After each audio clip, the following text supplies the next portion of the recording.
पद्मशाली बौद्धिश संस्थेच्या वतीने भवानीपेठ येथील बालविकास संस्था संचलित बाल जीवन विकास प्राथमिक शाळेत हुशार होतकरू आणि गरजू विद्यार्थ्यांना शैक्षणिक साहित्य, प्रत्येकी 4 वह्या, ऐतिहासिक विविध महापुरुषांचे थोरांची गोष्टींची पुस्तके आणि संविधानाची प्रत वाटप कार्यक्रम संस्थेचे अध्यक्ष चंद्रकांत शेठ मिठापल्ली यांच्या अध्यक्षतेखाली महाराष्ट्र राज्य पद्मशाली संगमचे सहसचिव गणेश शेरला, महाराष्ट्र राज्य पद्मशाली महिला संगमच्या अध्यक्षा तथा पद्मशाली शिक्षण संस्था सोलापूरचे विश्वस्त संगीताताई इंदापुरे, पद्मशाली बौद्धिश संस्थेचे उपाध्यक्ष बद्रीनाथ जन्नू यांच्या हस्ते प्रमुख पाहुणे म्हणून महाराष्ट्र राज्य पद्मशाली संगमचे प्रधान सचिव यशवंत इंदापुरे, उद्योगपती नरसिंग राजकोंडा, शाळेचे माजी विद्यार्थी विलास मद्देल, शाळेच्या सचिवा जयश्री मामिल मॅडम यांच्या उपस्थितीत अत्यंत उत्साहात संपन्न झाला।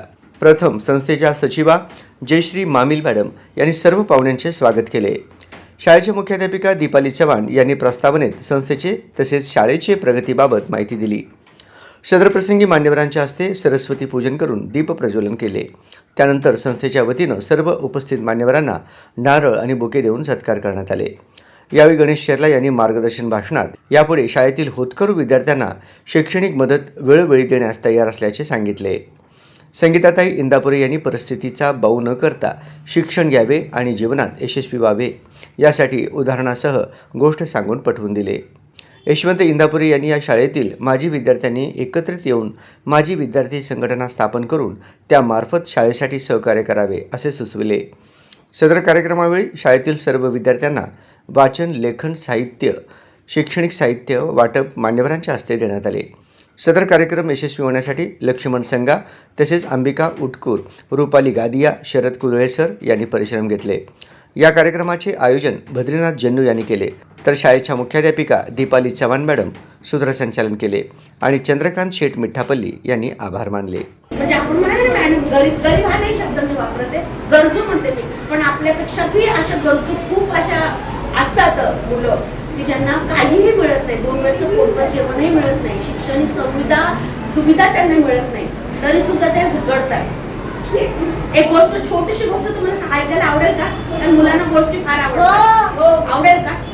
आणि त्या गोष्टीतनं काहीतरी शिकलं पाहिजे, आपण बोध घ्यायला पाहिजे, त्यासाठी ती गोष्ट लक्षपूर्वक ऐकली पाहिजे। शांत बसणार सर्वजण? एक छोटीशी गोष्ट सांगते तुम्हाला। असंच एक शहर होतं बरं, अशाच मोठ्या मोठ्या तुमच्या बाहेर आहे ना मोठ्या मोठ्या बिल्डिंग आहेत, तर अशा मोठ्या बिल्डिंग मध्ये काम करणारी एक मीनाबाई म्हणून नावाची एक बाई होती बरं।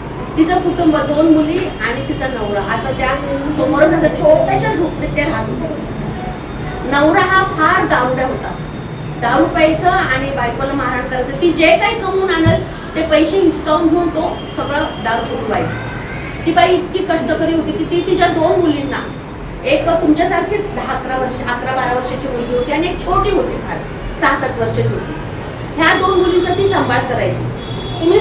तुम्हाला समजू शकतं, तुम्हाला शाळा तरी उपलब्ध आहे शैक्षणिक, म्हणजे तुम्ही शिक्षण घ्यायला, पण त्या बिचाऱ्या मुलींना शाळा सुद्धा नव्हती शिक्षण घ्यायला। त्या दोन्ही मुली आई बरोबर जायच्या सकाळी त्या बिल्डिंग मध्ये काम करायच्या। तर ती आता 12 वर्षाची जी मोठी मुलगी होती, तर आईने काय केलं, तर तू थोडी मोठी झालीस, तू वेगळं एक काहीतरी दिलेलं आहे। पण काल मला वाटतं बद्रीनाथ जन्नू असतील, बाकी सगळ्या लोकांनी जे काही आपल्याकडे साहित्य आहे आणि ह्या साहित्यामध्ये विशेष करून तुम्हाला म्हणजे आमच्याकडनं काही फार मोठी सिंहाचा वाटा वगैरे नाही दिला, छोटासा गाडीचा वाटा द्यायचा प्रयत्न केला आम्ही। आणि याच्यामध्ये बाबासाहेबांचं संविधानाची प्रत, त्याचबरोबर राष्ट्रीय महापुरुषांच्या विचाराचं पुस्तक तुम्हाला आता वेळेअभावी आम्ही आणू नाही शकलो, पण जेवढे मुले 100 पुस्तकं मी बद्रीनाथ जन्नू हे दुपारनंतर आणून देते। राष्ट्रीय महापुरुषांचा विचार काय की आपण स्वतंत्र काळापासून ते मागावर घेतले।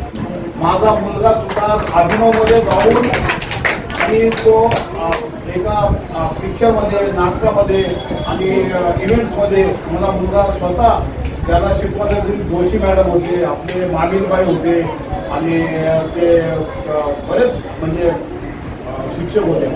माझ्या वेळेचे शिक्षिका मुख्याध्यापिका शशिकला मुळे आणि माझे वर्ग शिक्षक सुटणेकर बाई आणि वेडेकर बाई आणि भट आणि उपाध्याय मॅडम, या शाळेतलं शिक्षण एवढं चांगलं होतं ना, खरोखरच चांगलं होतं। आणि या शाळेत ना आम्ही शिकत असताना माझ्यावर एक गंगाधर पंपेली म्हणून एक विद्यार्थी होता, अतिशय गरीब परिस्थिती, तो माझा मित्र होता.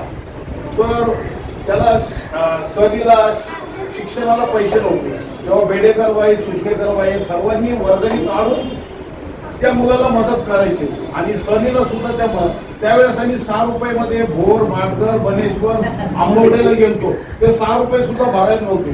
त्या मुलाचे 6 रुपये भरले म्हणून माझे सुद्धा 6 रुपये त्यांनी भरले. माझी परिस्थिती सुद्धा नव्हती, वडील काम करायचे. तरी सुद्धा तू त्याचा मित्र आहे म्हणून ना ते बेडेकर, सुटकेकर बाई आमचे 6 रुपये भरले त्यावेळेस. म्हणजे या शाळेतलं शिक्षण अगदी